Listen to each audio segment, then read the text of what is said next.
join me in giving Aiya Attaway a warm welcome.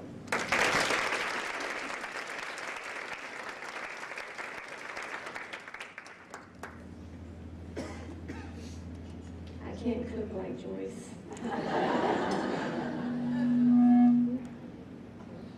That wasn't me. Well, thank you so much for inviting me to speak tonight. I'm a pianist. I'm not a speaker, but I'm going to attempt. Gina prayed with me, so I should do great. This is a great plan. This something worthwhile where women of the community can join together and get to know each other. I know many of you, and through something worthwhile, have been fortunate enough to meet some more of you, and I look forward to getting to know all of you better. In response to Joyce's cat and mouse joke earlier, there was a little boy whose dog died, and he was terribly heartbroken about this. And so he asked his mother, is our dog in heaven? Is he going to be in heaven when I get up there? And the mom, didn't really know what to say, but she said, the Bible says that everything we love, all good things, are going to be in heaven. And I think that our dog is already up there, and he's doing everything he likes to do. He's chewing on bones, and he's digging holes, and he's chasing squirrels. And the little boy thought for a minute, and he said, so Mom, is dog heaven kind of like squirrel hell? He was a little boy. Crystal, I thoroughly enjoyed hearing you sing. Thanks so much to you and Mom for blessing us with food. That was fabulous. The food was incredible. Carolina wants to get the recipe, so we'll look up who had that later. Thank you so much. I wondered how many of you here have ever been in a crowd where you felt different? Just me? Raise your hand. Some of you have never been there. That's great. Have you ever been in a crowd where you felt like you didn't fit in? Oh, a few more hands. Okay. All right. Good, I'm not the only one then. Did it feel good? No. Did it feel bad? Yeah, it felt bad. I don't think anybody enjoys feeling like an outsider. And we strive through our lives to do things that make us fit in, don't we?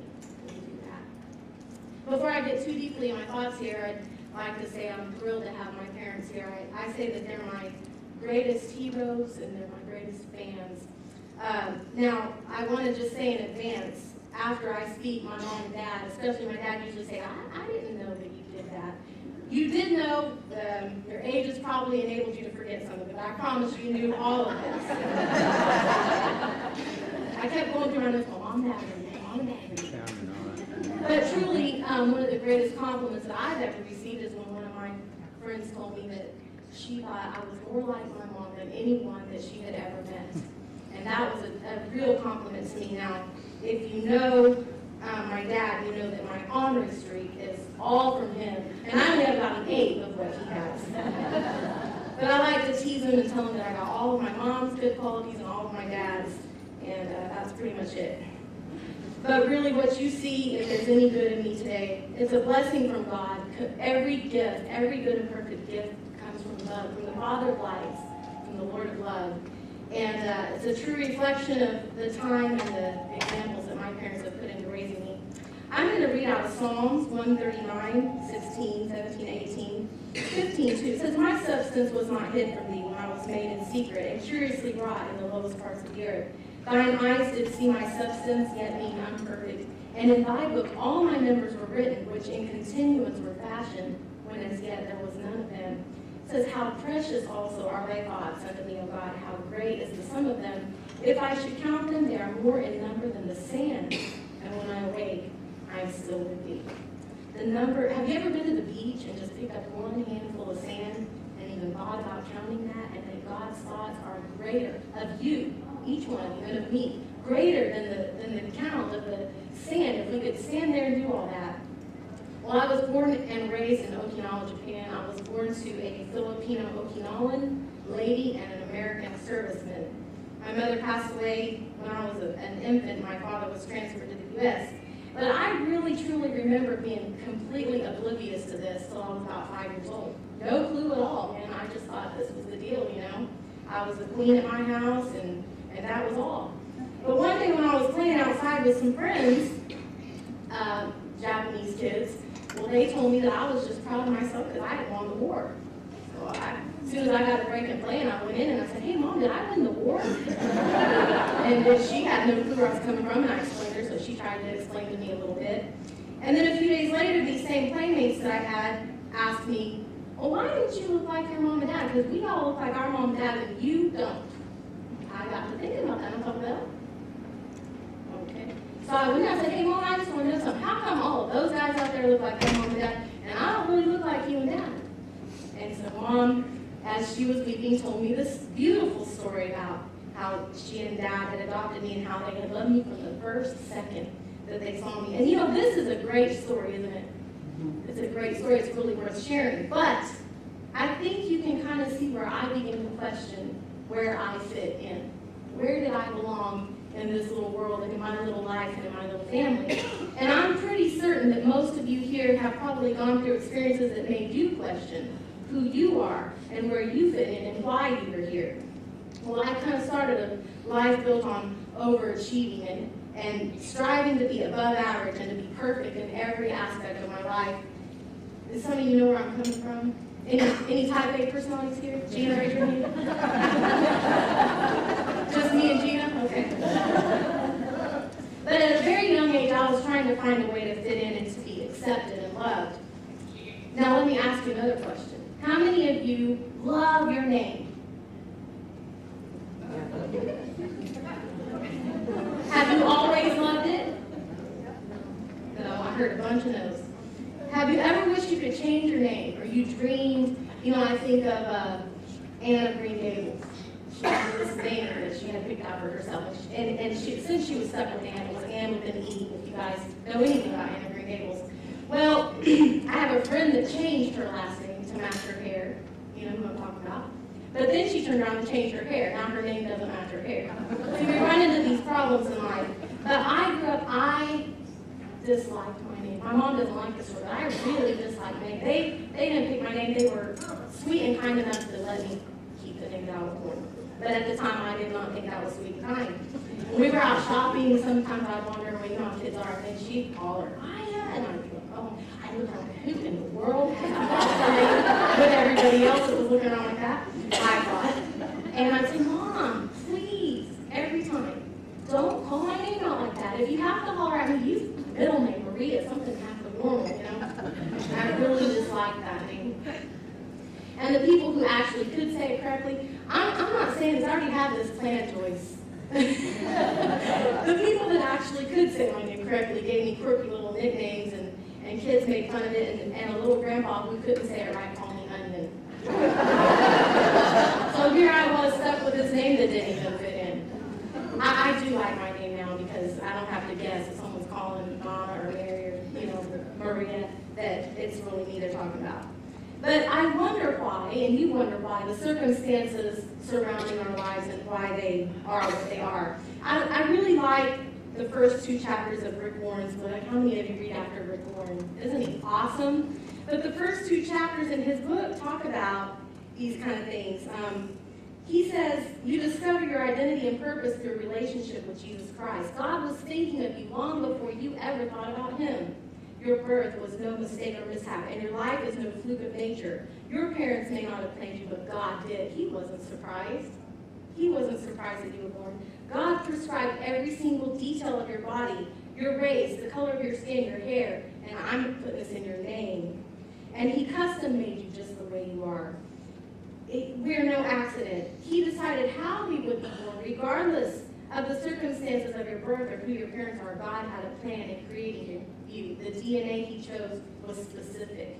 I mean, I think about my nieces and nephews, and they bring me little pictures, and I'm looking at them, and they want you to love this picture, and I'm looking at them, okay, what is this? And you think of a creative way to say, that's beautiful, I know that's and you're hoping they'll fill that in. But they're just so proud of that. They're hanging on my fridge at home right now. God created us just like that. Every little detail, he knows all about it. When we moved back from the mission field to the U.S. here, I was so excited. I was 13 years old. I was permanently moving back. And this is a great age to make a major change, isn't it? 13 years. Everything's upside down, and now we're going to move halfway across the world. And I was going to be with American Christian teens where I fit right in. Wrong. You know, these kids were like the kids where I just come from. They didn't know who they were either. And so here we went in a vicious circle and cycle.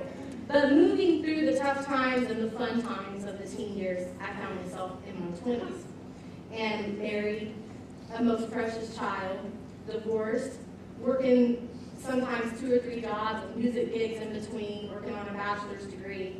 And I went through several, almost 10 years of chronic, just debilitating illness. And I wondered through it all where God was. And I'd gone through some professional counseling during these times, and each one of these counselors asked me, well, what do you enjoy doing? And as I started thinking about it, I don't know what I enjoy doing. I don't even know who I am. You know, between going to school and schoolwork and taking care of people and things and just living life, I kind of lost sight of who I was. And so I began working on this and digging deep inside of myself and kind of picking God's brain as to who He'd have me to be. And I have to inject here, ladies. I don't know if you agree with me or not. And I'm not talking about media like Gina does for us, but the media isn't our friend. The media isn't our friend. You know, we're bombarded daily by what the magazines and the trend reports and what Hollywood tells us that we should be. A few years ago, Carolina and I were out, and she saw one of those machines with you put your quarter in or your dime in, and kids can't pass those up. But in this machine was a sticker, a lot of stickers, and the sticker that she wanted was of a very popular troubled singer. This young hero to our girls lives a really sad life, and she's been in rehab, in and out of rehab. And so rather than just looking at Carolina and saying, no, we're not buying that, I sat down and I talked to her and I said, what do you think about this young lady's lifestyle? Not that her soul's not important, but she was being a hero to my child. And at such a young age, Carolina didn't think that her lifestyle was appropriate. And I said, now when we buy that her music and her stickers and her clothes, we're supporting that lifestyle. You know, Carolina never mentioned that to me. She said she didn't want it, and we went on down the road. Ladies, we have a responsibility to our children, and it starts when they're little tiny, to help them to know how to think in the right way, how to become themselves, and not to be what everyone in every place is telling us that we need to be. To teach our children the way of the Lord and to walk in it. You know, females are very sensitive, in a good way, in a very good way. And we don't have to let anyone override that sixth sense that God is fine-tuned for us. If He steers us away from something, it's okay to go away from that. You know, sometimes we hear things like, oh, this is in and that's in, and we got to run right out and do this. I think it was last year one of my nieces called my mom, and she said, I just watched the Miss America pageant, and do you know every one of those contestants had long hair, and I'm going to grow my hair long. You know, she looks great with long hair.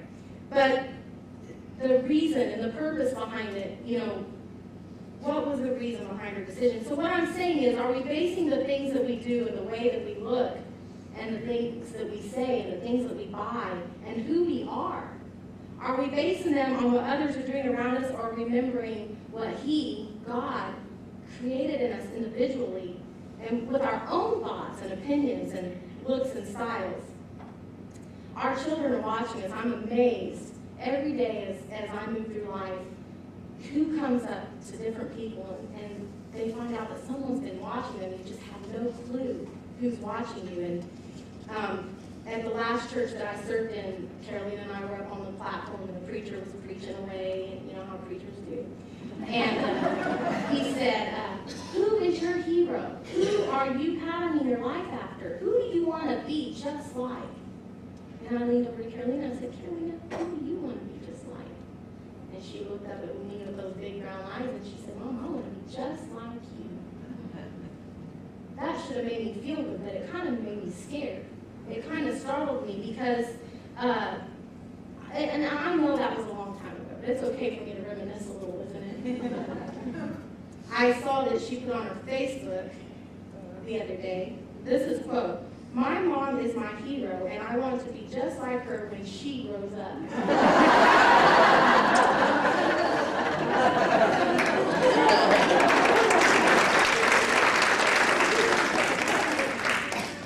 Every one of you here. Now, you may think you're the only one in all of us feel that way at times. Every one of you in here, someone, somewhere, is watching you and watching the choices that you make and everything that you do. And unfortunately, they watch us the most when we're under pressure. You know? I was under pressure this morning when we were getting ready to leave. You know why? Because of this. I was under pressure, and I came up to a moment that I just thought, ooh.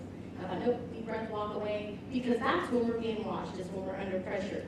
What people are searching and looking for is real.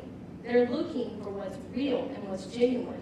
And when you and I are trying to be like this or that or the other, we're not being real and we're not being genuine, what God created us individually to be. Do you even know who you are? You know, the trials and the hard times that we go through in our lives help to shape who we are and aid us in learning to be ourselves. In this day and age of so much self-help and secular advice, how many of you go to Barnes & Noble? I love books. Old books, new books. I love books. And there's so many self-help books. I see I have another book lover out here. Okay. But we need to step back and make sure that while we're being ourselves, that it is in line with the leading of God. And to me, a sure way to know this is to align our deeds and actions with a little help from Galatians 5:22, and you guys can probably quote this. But it says, but the fruit of the Spirit is love, joy, peace, long-suffering, gentleness, goodness, faith, meekness, temperance. Against such there is no law. And then verse 25 says, if we live in the Spirit, let us also walk in the Spirit.